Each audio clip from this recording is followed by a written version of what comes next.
Hey, what's up? Me again.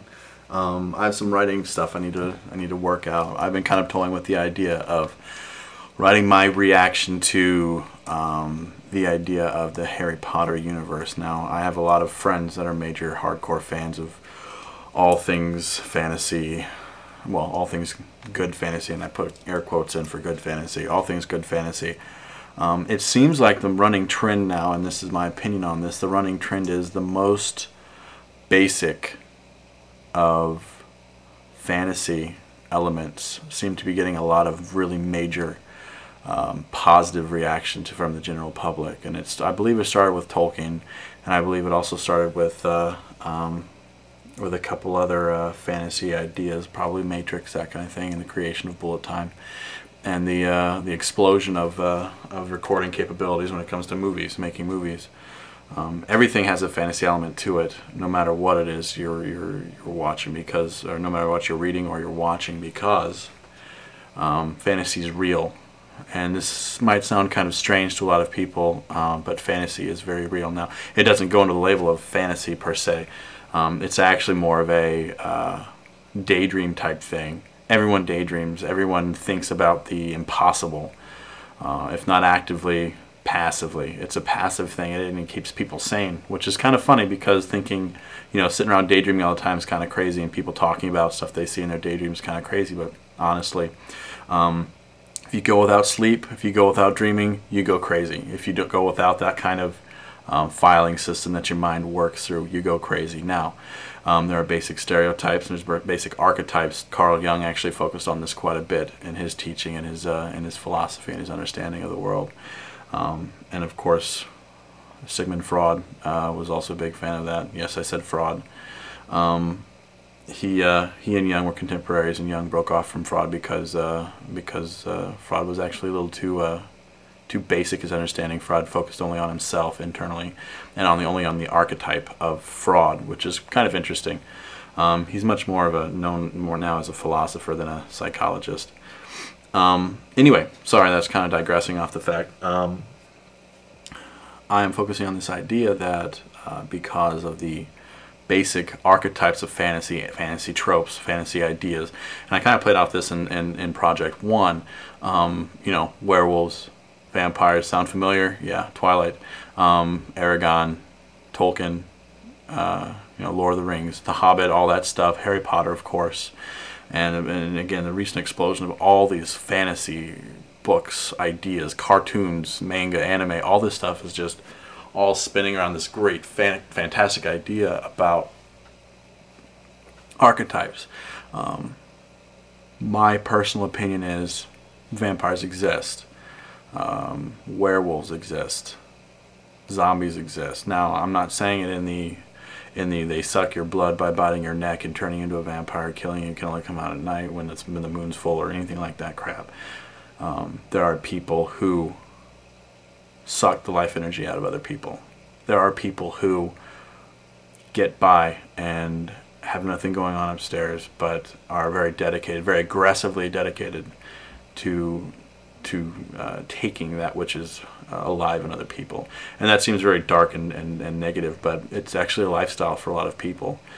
And there are certainly vampires, and there's certainly werewolves, as in the fact that there are these very predatory people, very aggressive people that think of nothing but themselves and survival.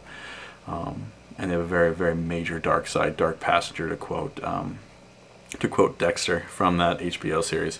That everyone has their dark passenger, and it always manifests itself in all these ways. And that's why a lot of people really connect to this idea. They don't want to talk about it. A lot of business people don't like to go, hey, yeah, there's werewolves are real, because they don't see it that way. They see it as people acting blah blah blah, people acting this and that. It's kind of an exaggeration, but I really don't think so. There are all these people outside in the world.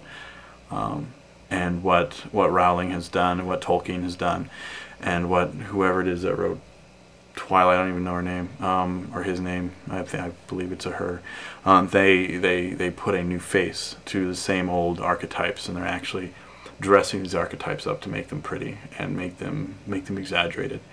And me having this idea and understanding of this, I want to write my reaction to the Harry Potter type stuff. and I'm kind of inching toward that with Project 1.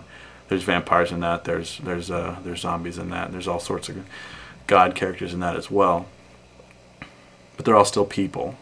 And I want to go on to with the Harry Potter reaction. Now that reaction is going to be the world tree idea that I've been kind of passing around. World tree idea where the Library of Alexandria did not collapse.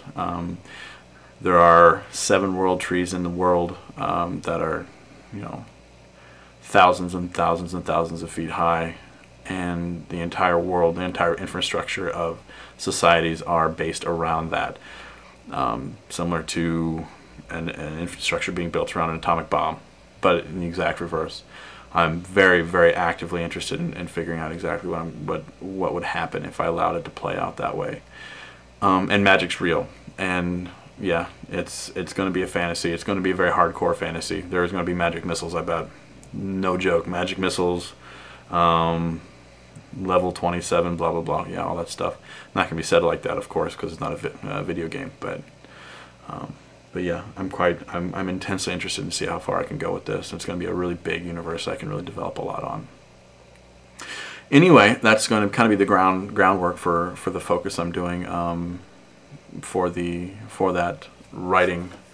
I'm not sure if I'm actually capable right now of handling that kind of writing because of all the extensive work I've done with Bethany's writing and with how she sees and how she thinks. I've done a whole lot of internalizing of this, and of course, obviously, it's something that was around before she showed up, but she actually did a whole lot to help me focus on exactly what all this means. She's given name to it, given words to it that I hadn't had before. So Acorn King is #1 focus. It is a finished product. Still rough draft. I've got a lot of the spelling errors out and stuff like that, but I still need help with that. If anybody wants to help me with this, you're certainly welcome to read it if you like. I would love any kind of input, any kind of feedback on it. Project 1 is nearing completion. I actually haven't written on it for a little while now. I'm actually kind of getting out of the groove of it, which is both bad and good because I haven't finished it, but at the same time I need to get a different focus for me to finish it. It's kind of a complicated thing, but anyway, if anyone's interested in reading either Project 1 or Acorn King, please send me a line somewhere.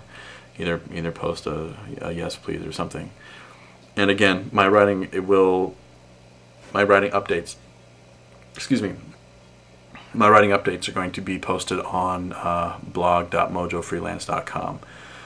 That's my new blog I'm just setting up here, and I'm going to try and get as much information focused in there as I possibly can, and all my new publishing stuff, anything that I'm going to get in the future, my business, all that stuff is going to be actually posted on that.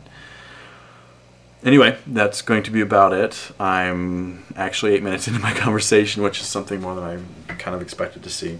But yeah, I hope everyone's having a great day, and talk to you later.